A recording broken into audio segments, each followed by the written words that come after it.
Evidence of ancient machining technology in Egypt.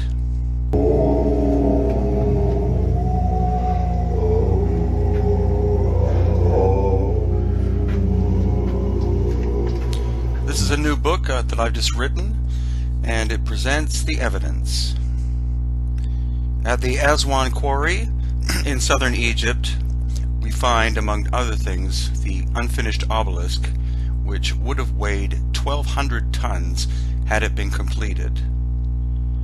Quite an amazing achievement, and something beyond the capability of the dynastic Egyptians, because Egyptologists tell us that these stone pounders were what were used to create. Then also at Elephantine Island, we find this amazing rose granite, single piece of stone shaped with amazing ability, and other examples at Elephantine Island as well. And just to the north, we have the Tomb of the Nobles. These, of course, were tombs, but these chambers were cut into sandstone. Not just columns inside, but hallways extending 30-40 feet.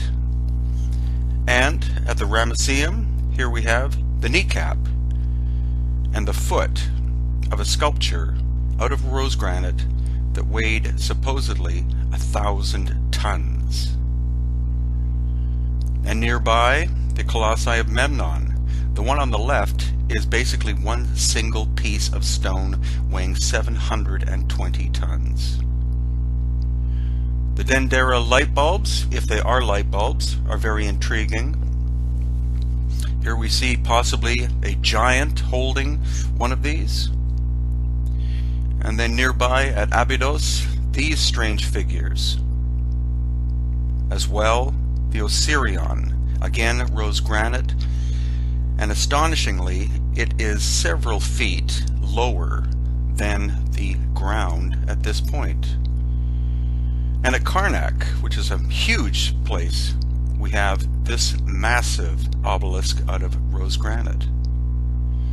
Now, the dynastic Egyptians could have made these columns out of several pieces, but the obelisk? As well, the remains of an obelisk whose core has been destroyed. Some theorize that ancient technology was used here, such as these obvious core drill holes.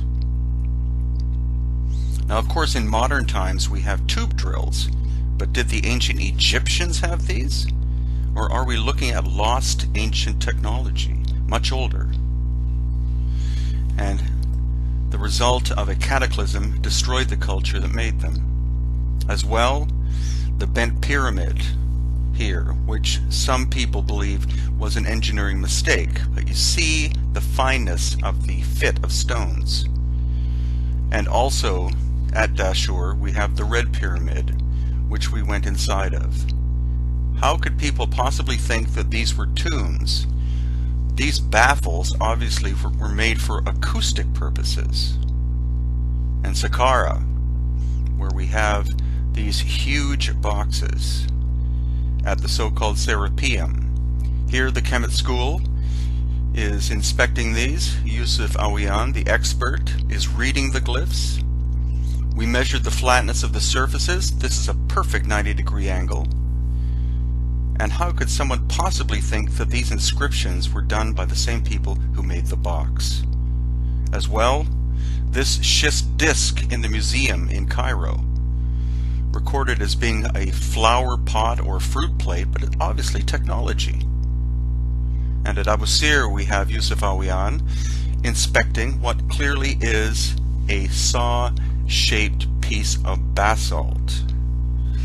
And as well, we have more curious drill holes like this.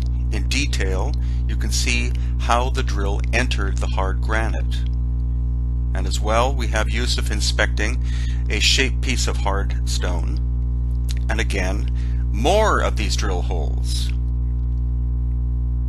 At Abu Ghurab, this huge Hotep, composed of 5 pieces of stone, obviously from the same quarry, more evidence of tube drilling. And also these amazing bowls, thought by some to be for ritual blood of bulls, but why is the hole on the side and not at the bottom? And there are also other bowls which have 3 holes on the side, not the bottom. The Giza Plateau, we see the obvious quarrying of megalithic stone for the construction of the Great Pyramid and others. And what remains of the casing stone, you can see, is a perfect fit. Most people don't know that the Great Pyramid actually has 8 sides, but it's very subtle. And here again, we see saw marks in basalt, which is almost as hard as diamond. The dynastic Egyptians could not have cut this stone. And in the interior of the Great Pyramid, again, this baffling system in the ascending passage, the Grand Gallery. We see the weathering of the stone of the Sphinx.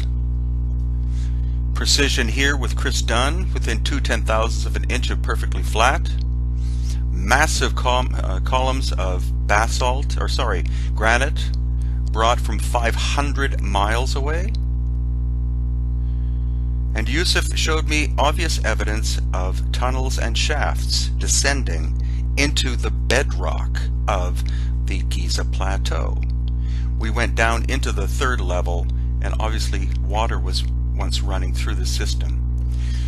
So here is my book, and it's available at Amazon.com under my name, Brian Forster. And if you have an opportunity, come with us to Egypt, March 8th to 21st, 2015, and see all of these amazing things and much, much more.